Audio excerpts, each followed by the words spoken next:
Friends, मैं doctor Saroj Chahar और आज का मेरा टॉपिक है प्रॉन में नर्वस सिस्टम। इससे पहले की वीडियो में हमने किया था प्रॉन का external structure and classification. Nervous system का ये जो डायग्राम आप देख रहे हो, यह डायग्राम आपके थ्योरी में भी इम्पोर्टेंट है और प्रैक्टिकल पॉइंट ऑफ व्यू से भी इम्पोर्टेंट है। इस डायग्राम को अगर आप समझ जाते हो तो इसका जो नर्वस सिस्टम है वो आपके लिए बहुत ही इजी हो जाता है। तो यहाँ आपके सामने इसका नर्वस सिस्टम है। इससे नर्वस सिस्टम में सेंट्रल नर्वस सिस्टम होगा और पेरिफेरल नर्वस सिस्टम होगा और सिंपैथेटिक नर्वस सिस्टम। इस डायग्राम के अंदर सेंट्रल नर्वस सिस्टम और सेंट्रल नर्वस सिस्टम से निकलने वाली जो नर्व्स हैं वो क्या कहलाएंगी, पेरिफेरल नर्वस सिस्टम का पार्ट होंगी। जैसा कि आपको पता है कि प्रॉन की जो बॉडी है उसको मुख्य रूप से दो भागों में बांटा जाता है, सिफेलोथोरैक्स एंड एब्डोमेन। तो यहाँ से यहाँ तक का जो पार्ट है, हेड और थोरैक्स का जो पार्ट है, ये कंबाइंड होता है और इसके ऊपर आवरण होता है कैरापेस का डॉर्सोलेटरल साइड में। तो ये सिफेलोथोरैक्स का पार्ट है, ठीक है। और बाद वाला जो भाग है एब्डोमेन, उसमें कितने खंड होते हैं, 6। तो यहाँ आप देखो 1 2 3 4 5 6 गेंगलिया बनाए हैं। हम शुरुआत करते हैं कहाँ से, इसके सेंट्रल नर्वस सिस्टम में। सबसे पहले हम शुरुआत करते हैं इसमें ब्रेन की। तो ब्रेन कहाँ पर पाया जाता है, ब्रेन जो है रोस्ट्रम वाला जो भाग है उसका आधार, रोस्ट्रम के आधार वाले भाग पर फेरिंक्स के ऊपर, फेरिंक्स के ऊपर यहाँ पर ब्रेन है। ब्रेन जो है वो बाई लोब्ड होता है, यानी 2 लोब से मिलकर बनता है। ये 2 लोब्स क्या कहलाती हैं, सुप्रा ईसोफेजियल गैंग्लिया, क्योंकि फेरिंक्स के नीचे ईसोफेगस का भाग है और ये फेरिंक्स के ऊपर है, तो इसीलिए इन 2 गैंग्लिया को क्या कह सकते हैं, सुप्रा। सुप्रा मतलब ऊपर, सुप्रा ईसोफेजियल गैंग्लिया। तो ये ब्रेन वाला भाग है, it is also known as supra oesophageal ganglia के मिलने से बनता है ब्रेन। तो ब्रेन बाई लोब्ड स्ट्रक्चर है। ब्रेन के बाद में हम केवल सेंट्रल नर्वस सिस्टम ले लें एक बार। ब्रेन के बाद में ये हेड वाले पार्ट में हो गया। अब हम लेते हैं थोरैक्स वाला भाग। थोरैक्स वाला जो भाग है इसमें लगभग मिड थोरैक्स के बाद में यहाँ पर एक बनाना है हमें गैंग्लियोनिक मास, यानी ये गैंग्लियोनिक मास यानी कई गैंग्लिया के संयुक्त होने के बाद में ये गैंग्लियोनिक मास बनता है। ये वेंट्रल साइड में है, तो इसीलिए ये क्या कहलाएगा, वेंट्रल। थोरैक्स वाले भाग में है तो वेंट्रल थोरैसिक गैंग्लियोनिक मास। और इसमें कितने गैंग्लिया कनेक्टेड हैं, जुड़े हुए हैं, 11 गैंग्लिया के जुड़ने से बनता है ये वेंट्रल थोरैसिक गैंग्लियोनिक मास। इस वेंट्रल थोरैसिक गैंग्लियोनिक मास में आधे से थोड़ा सा नीचे लगभग यहाँ पर हमें एक अपर्चर बनाना है, एक छेद बनाना है। ये छेद होता है जहां से स्टर्नल आर्टरी निकलती है, इसलिए इसका नाम क्या है, अपर्चर फॉर स्टर्नल आर्टरी। ये हो गया वेंट्रल थोरैसिक गैंग्लियोनिक मास। तो हेड वाले पार्ट में हमने बना दिया ब्रेन, रोस्ट्रम के जस्ट नीचे फेरिंक्स के ऊपर। थोरैक्स वाले पार्ट में हमने बना दिया पहले वेंट्रल थोरैसिक गैंग्लियोनिक मास, जो 11 गैंग्लिया के संयुक्त होने से बना है। अब आ जाते हैं हम एब्डोमेन वाले भाग में। प्रत्येक सेगमेंट के हिसाब से हमें एक गैंग्लिया बनाना है। एब्डोमेन में 6 सेगमेंट होते हैं, हर सेगमेंट में एक गैंग्लिया हमें बनाना है। तो इस तरह से ये हो जाएगा इसका क्या, सेंट्रल नर्वस सिस्टम।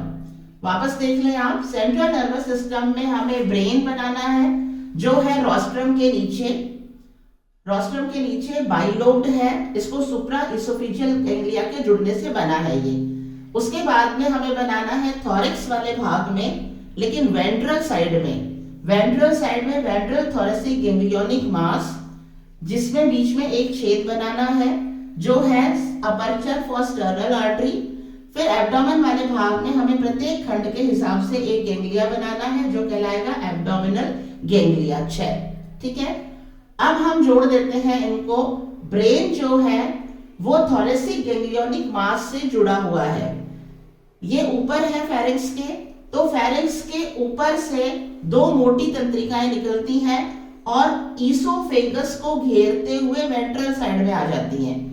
ये डोर्सल में था ना फेरिंक्स के, तो फेरिंक्स के बाद ईसोफेगस है, ईसोफेगस को घेरते हुए वेंट्रल अधर मध्य अधर वाले भाग में आ जाती हैं। तो ये जो दो मोटी तंत्रिकाएं हैं जो ईसोफेगस को घेरते हुए नीचे आ रही है वेंट्रल पार्ट में, ये मोटी तंत्रिकाएं कहलाती हैं सर्कम ईसोफेजियल कमिश्चर, क्योंकि ये ईसोफेगस को सर्कल करते हुए वेंट्रल साइड में आ रही हैं। तो ये क्या कहलाती हैं? ये दोनों सर्कम ईसोफेजियल कमिश्चर। ठीक है, दोनों सर्कम ईसोफेजियल कमिश्चर नीचे की साइड में जो वेंट्रल थोरेसिक गैंग्लियोनिक मास है यहां आपस में जो है इसमें जुड़ी हुई है। ये दोनों सर्कम ईसोफेजियल कमिश्चर ट्रांसवर्स कनेक्टिव द्वारा आपस में जुड़ी है, टीसी ट्रांसवर्स कनेक्टिव। और जहां ये सर्कम ईसोफेजियल कमिश्चर है इसके अग्रभाग में यहाँ दोनों साइड में गैंग्लिया पाए जाते हैं। क्योंकि ये गैंग्लिया कमिश्चर पर है इसलिए इनको क्या कहेंगे? सीजी यानी कमिश्चरल गैंग्लिया। कमिश्चर के ऊपर है कमिश्चर गैंग्लिया। और यहाँ पर ही बीच वाले भाग में आप यहाँ एक छोटा गैंग्लिया देख रहे हो, ये है विज़रल गैंग्लिया। विज़रल गैंग्लिया, ठीक है। ये हो गया वेंट्रल थोरेसिक गैंग्लियोनिक मास जो 11 गैंग्लिया के जुड़ने से बना है। अब हम लेते हैं यहाँ पर ये जो आप लाइन देख रहे हो ये है वेंट्रल नर्व कॉर्ड। हमें पता है कि कॉर्डेट्स के अंदर जो नर्व कॉर्ड होती है वो डोर्सल साइड में होती है, डोर्सल ट्यूब्युलर नर्व कॉर्ड होती है, जबकि नॉन कॉर्डेट्स के अंदर जो नर्व कॉर्ड होती है ये वेंट्रल साइड में होती है, मिड वेंट्रल में होती है। तो ये जो लाइन आप देख रहे हो ये है nerve cord, ventral nerve cord. दिखने में ये सिंगल लग रही है लेकिन वैसे ये दो नर्व्स होती हैं, ठीक है। तो ये हो गई वेंट्रल नर्व कॉर्ड। और अब हम लेते हैं, ये हो गया सेंट्रल नर्वस सिस्टम। अब हम लेते हैं इस सेंट्रल नर्वस सिस्टम से निकलने वाली पेरिफेरल नर्व्स जो अब शरीर के कौन कौन से हिस्से में जाती हैं। वापस हम शुरुआत करते हैं ब्रेन वाले भाग से। ब्रेन वाले भाग में आगे की तरफ फर्स्ट जो सेगमेंट होता है उसमें जो अपेंडेज होता है वो होता है एंटीन्यूल, प्रश्रृंगिका। तो ये प्रश्रृंगिका दर्शा रही है, ये क्या चीज दिखा रहे हैं हम? प्रश्रृंगिका, एंटीन्यूल। एंटीन्यूल के पहला जो भाग होता है ये होता है प्रीकॉक्सा, और इस प्रीकॉक्सा वाले भाग में संतुलन पुट्टिका पाई जाती है। तो यहां से आप ये दो नर्व्स देख रहे हो, एक नर्व जा रही है एंटीन्यूल को, ये कहलाएगी एंटीन्यूलरी नर्व। दूसरी जो छोटी नर्व है जो प्रीकॉक्सा वाले भाग तक जा रही है ये कहलाएगी स्टैटोसिस्टिक नर्व, क्योंकि एंटीन्यूल का जो प्रीकॉक्सा वाला भाग होता है वहां पर संतुलन पुट्टिका होती है। तो यहाँ पर यह है स्टैटोसिस्टिक नर्व। ये हो गया एंटीन्यूल से संबंधित नर्व। सेकंड जो सेगमेंट होता है उससे जो अपेंडेजेस निकलते हैं वो होते हैं श्रृंगिका यानी एंटेना। ये एंटेना वाला पार्ट शो हो रहा है, ठीक है। तो यहां से ये नर्व देखो आप, ये नर्व्स जो जा रही है ये जा रही है एंटेना में, तो ये क्या कहलाएगी? एंटीनरी नर्व। एंटीन्यूल और एंटेना के बीच में यहां पर आप देख रहे हो स्टॉक्ड आईज। प्रॉन के अंदर स्टॉक्ड आईज पाई जाती हैं। ये स्टॉक है आई का, ये स्टॉक वाला भाग है और ये आगे कंपाउंड आई है। तो स्टॉक्ड आई में भी नर्व जाएगी क्योंकि आई भी क्या है? सेंसरी ऑर्गन है। तो यहां से आप ये दो नर्व्स देख रहे हो, ये छोटी नर्व जो केवल कहां जा रही है? इसके स्टॉक वाले भाग में जा रही है। जो स्टॉक वाले भाग में जा रही है वो कहलाएगी ऑप्थेल्मिक नर्व, और जो आई वाले लेंस वाले पार्ट में जा रही है वो कहलाएगी ऑप्टिक नर्व। क्या कहलाएगी? Optic nerve. इसी तरह से ब्रेन के पीछे वाले भाग से ये जो दो नर्व्स आप देख रहे हो ये कहलाती है टेग्यूमेंटल नर्व, जो टेग्यूमेंट वाले भाग में जाएगी। माउथ का जो लिबरल वाला पार्ट है उसमें जाती है ये टेग्यूमेंटल नर्व। इस तरह से ब्रेन से निकलने वाली जो पेरिफेरल नर्व्स हैं उनमें कौन कौन सी हो गई? एंटीन्यूल को जाने वाली एंटीन्यूलरी नर्व, एंटीन्यूल में ही स्टैटोसिस्ट है तो स्टैटोसिस्टिक नर्व। सेकंड जो अपेंडेजेस है वो कौन सी है? एंटेना, तो ये एंटीनरी नर्व। इन दोनों के बीच में स्टॉक्ड आईज तो लेंस को जाने वाली ऑप्टिक नर्व और स्टॉक को जाने वाली ऑप्थेल्मिक नर्व, इसके नीचे की साइड से टेगुमेंटल नर्व। ठीक है, तो ये हो गई पेरिफेरल नर्व्स जो ब्रेन से निकलती हैं। उसके बाद हम आ जाते हैं सीधा कहां पर, वेंट्रल थोरेसिक गैंग्लियोनिक मास में। वेंट्रल थोरेसिक गैंग्लियोनिक मास में हमने पढ़ा कि 11 गैंग्लिया के जुड़ने से ये बनता है। तो 11 गैंग्लिया में से फर्स्ट अपेंडेजेस में होता है एंटेन्यूल, सेकंड अपेंडेजेस होता है एंटेना, प्रश्रृंगिका, श्रृंगिका, थर्ड क्या होता है मैंडिबल जो माउथ को घेर कर रखता है। तो यहां आप देखो सिफेलोथोरैक्स जो भाग है उसमें 5 सेगमेंट होते हैं सिफेलिक वाले, 8 सेगमेंट होते हैं थोरैक्स वाले। 5 में से एंटेन्यूल और एंटेना डिस्क्राइब हो गया। एंटेन्यूल और एंटेना के बाद में थर्ड आता है मैंडिबल, फोर्थ आता है मैक्सिलरी, फिफ्थ आता है मैक्सिला। तो यहाँ 3 जो ये नर्व्स जा रही है, थर्ड अपेंडेजेस को, फोर्थ को और फिफ्थ को। तो थर्ड को जाएगी, मैंडिबल है तो मैंडिब्यूलरी नर्व, फोर्थ मैक्सिल्यूला है तो मैक्सिल्यूलरी नर्व, फिफ्थ मैक्सिला है तो मैक्सिलरी नर्व। यानी थर्ड, फोर्थ और फिफ्थ सेगमेंट से जो अपेंडेजेस निकल रहे हैं उन तीनों को जाती हैं ये आगे वाली 3 नर्व्स। मैंडिब्यूलरी नर्व थर्ड सेगमेंट से निकल रहा है, फोर्थ को जा रही है मैक्सिल्यूलरी नर्व और फिफ्थ को जा रही है मैक्सिलरी नर्व। तो ये हो गया हेड वाला या सिफेलिक वाला जो पार्ट है 5, उसके जो 5 सेगमेंट हैं उनसे निकलने वाले अपेंडेजेस को जाने वाली नर्व्स। उसके बाद आते हैं सिफेलोथोरैक्स। थोरैक्स में 8 सेगमेंट है, प्रत्येक सेगमेंट में एक जोड़ी अपेंडेजेस है। तो जैसा हमने पढ़ा था 8 में से शुरू की 3 जाती है मैक्सिला, ये मैक्सिला, ये तो 3, 1 2 3 जोड़ी दोनों साइड से 3 निकलती हैं, ये जाती है नर्व्स 2 3 मैक्सिलोपीड, क्योंकि 3 मैक्सिलोपीड है तो नर्व्स 2 3 मैक्सिलोपीड्स इधर भी और उस साइड में भी। 3 मैक्सिलोपीड के बाद में 5 जोड़ी क्या आती है, चलन पाद, वॉकिंग लेग्स। तो यहाँ देखो आप 1 2 3 4 5 नर्व्स 2 5 वॉकिंग लेग्स। तो इस तरह से इस वाले भाग में कंप्लीट हो जाते हैं सभी जो अपेंडेजेस हैं उनमें जाने वाली नर्व्स। ब्रेन वाले भाग से एंटेन्यूल और एंटेन्यूल से संबंधित स्ट्रेटोसिस्ट को जा रही है नर्व, उसके बाद में एंटेना, उसके बाद में उसके बाद में ये ऑप्टिक नर्व, उसके बाद में ये टेगुमेंटल नर्व और वेंट्रल थोरेसिक गैंग्लियोनिक मास से थर्ड मैंडिब्यूलरी, फोर्थ मैक्सिलरी और मैक्सिला, ये 3। बाद में थोरैक्स वाले भाग के 3 मैक्सिलोपीड को, 3 मैक्सिलोपीड और 5 जोड़ी क्या है, वॉकिंग लेग्स।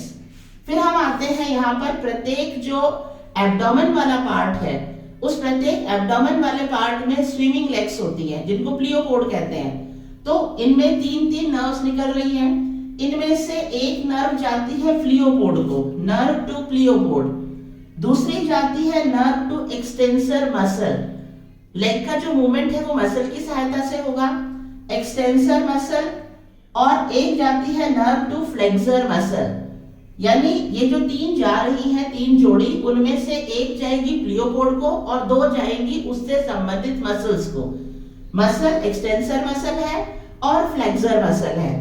तो प्रत्येक में 1 2 3 4 5 तक प्लियोपोड होते हैं, तो 5 तक इसी तरह से जाएंगी, nerve to pleopod, nerve to extensor muscle and nerve to flexor. छठा जो सेगमेंट होता है एब्डोमेन वाला, उस वाले भाग में प्लियोपोड नहीं होता है, यूरोपोड होता है। तो वहां से नर्व जाती है, यहाँ आप देखो 2 2 4 और 1 5, ये 5 एक सिंगल है, तो ये 2 नर्व्स जाती हैं यूरोपोड को।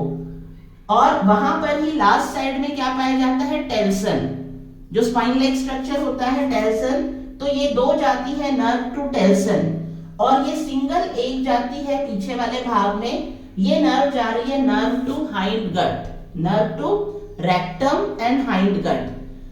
तो सेंट्रल नर्वस सिस्टम से निकलने वाली जो नर्व्स हैं वो क्या कहलाएंगी, पेरिफेरल नर्वस सिस्टम इसका बनाएंगी। ये बहुत ही इजी डायग्राम है, एक बार समझने के बाद में आप इसे बहुत आसानी से बना सकते हो।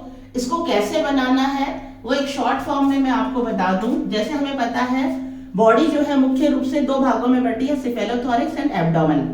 तो हमारे पास अगर इतनी स्पेस है तो उसको हम तीन भागों में बांट लें, दो, और ये एब्डोमेन वाला भाग बड़ा रखें। सिफेलोथोरैक्स और एब्डोमेन वाला भाग बड़ा रखें, सिफेलो वाला थोड़ा छोटा, थोरैक्स और सिफेलोथोरैक्स एक साथ आएगा, एब्डोमेन वाला भाग बड़ा रखें। सिफेलिक वाले भाग में सेंट्रल सिमेट्री देनी है ना हमें, इस तरह से मान लो हमने बना दिया, तो सेंट्रल वाले भाग में यहां पहले हम बना दे ब्रेन, ये इस तरह से हम बना दे ब्रेन वाला पार्ट, ठीक है। उसके बाद में हम सीधा थोरैक्स के मध्य से थोड़ा सा नीचे यहां पर हम बना दे वेंट्रल थोरेसिक गैंग्लियोनिक मास, और उसमें एक छेद जो है अपर्चर फॉर स्टर्नल आर्टरी। फिर हम यहाँ 6 खंड बना दें, 1 2 3 4 5 6 हिस्से कर दें। प्रत्येक हिस्से में सेंटर में हमने बना दिया एब्डोमिनल गैंग्लिया, 1 2 3 4 5 6 एब्डोमिनल गैंग्लिया। तो हमने ये सेंट्रल नर्वस सिस्टम के गैंग्लिया वाले पार्ट बना दिए, ब्रेन बना दिया। उसके बाद में हमने वेंट्रल थोरेसिक गैंग्लियोनिक मास बना दिया। उसके बाद में हमने ये एब्डोमिनल गैंग्लिया बना दे। अब हम इनको कनेक्ट कर दें, ये 2 है लेकिन दिखने में एक लगेगी, ventral nerve cord, ventral nerve cord singly बनाए हम ये, और लास्ट में एक लाइन इस तरह से, ठीक है। वेंट्रल थोरेसिक गैंग्लियोनिक मास जो ब्रेन से जुड़ा होता है, ब्रेन तो डॉर्सल साइड में है फेरिंक्स के, तो इनको जोड़ने वाली ये है, क्या कहलाती है, सर्कम ईसोफेजियल, ईसोफेगस को घेरते हुए नीचे आ रही है, सर्कम ईसोफेजियल कमिश्चर। सर्कम ईसोफेजियल कमिश्चर के आगे की साइड में हम बना दे कमिश्चर गैंग्लिया, और यहां नीचे की साइड में इन दोनों को कनेक्ट कर दे ट्रांसवर्स कनेक्टिव, और यहां इनको भी हम इस तरह से ये बना दे विज़रल गैंग्लिया, ठीक है। अब ये बन गया इसका सेंट्रल नर्वस सिस्टम का पार्ट। अब हमें बनाना है पेरिफेरल नर्वस सिस्टम। आगे की तरफ सबसे पहले एंटेना वाले में से ही जा रही है स्टैटोसिस्ट को, एंटीन्यूलरी एंड स्टैटोसिस्ट। फिर हम बना दे थोड़ा सा स्पेस दे करके एंटेनरी, इन दोनों के बीच में आई स्पॉट है, आई है स्टॉप्ड आई, तो यहां से ऑप्टिक नर्व और ऑप्थेल्मिक नर्व। ब्रेन के नीचे वाले भाग से टेग्यूमेंटल नर्व, ये हो गया ब्रेन से निकलने वाली पेरिफेरल नर्व्स। अब हम बना दे विज़रल वाले भाग, ये थोरेसिक गैंग्लियोनिक वाले भाग से, थोरेसिक गैंग्लियोनिक वाले भाग में 3 1 2 3 1 2 3, थर्ड कौन सा अपेंडेजेस है, मैंडिबल, फिर मैक्सिल्यूलरी, फिर मैक्सिला, तो ये 3 मैंडिबल, मैंडिबुलरी, मैक्सिल्यूलरी एंड मैक्सिला। उसके बाद में ये हो गया सिफेलिक वाला पार्ट। फिर हमें बनानी है थोरैक्स वाले भाग में, शुरू के जो 3 अपेंडेजेस होते हैं 1 2 3, ये है मैक्सिलापेड, तो ये 3 मैक्सिलापेड। फिर हमें बनानी है 5 वॉकिंग लेग्स को, 1 2 3 4 5, 1 2 3 4 5, तो 5 और 3 8 और 3 11, तो इसलिए हम कहते हैं ये 11 गैंग्लिया से मिलकर के बना है। तो ये हो गया वॉकिंग लेग्स को। अब हम आते हैं प्रत्येक एब्डोमेन के सेगमेंट से एक जोड़ी 5 तक क्या निकलता है, प्लियोपोड। तो यहां से हम 3 बना दे, 1 2 3 1 2 3, प्रत्येक में 3 5 तक, ये 5 सेगमेंट तक 3 बना दिए हमने, 5 सेगमेंट तक बनाए आप पहले, 1 2 3 4 5। तो इनमें से एक जाएगी प्लियोपोड को, एक जाएगी फ्लेक्सर मसल को, एक जाएगी जो है ये एक्सटेंसर मसल को, ठीक है। लास्ट वाला जो है सेगमेंट, लास्ट वाले सेगमेंट में प्लियोपोड नहीं होता, यूरोपोड होता है, तो वहां हम 2 का पेयर, ये 2 यूरोपोड को गई, ये 2 टेल्सन को गई, टेल्सन को, और ये एक जो सिंगल जा रही है, ये जा रही है रेक्टम को और हाइंडगट वाले पार्ट को। तो इस तरह से जो है हम ये इसको आराम से, ये डायग्राम बहुत इजी तरीके से बन जाता है, ठीक है। तो आप ये डायग्राम बनाने की प्रैक्टिस करें और आप पाएंगे कि ये बहुत ही इजी डायग्राम है। एक बार समझने के बाद में बहुत ही इजी रूप से आप इसको बना पाएंगे। ये थ्योरी के पॉइंट ऑफ व्यू से भी इंपॉर्टेंट है और प्रैक्टिकल के पॉइंट ऑफ व्यू से भी इम्पोर्टेंट है। That's all about the topic. Thank you.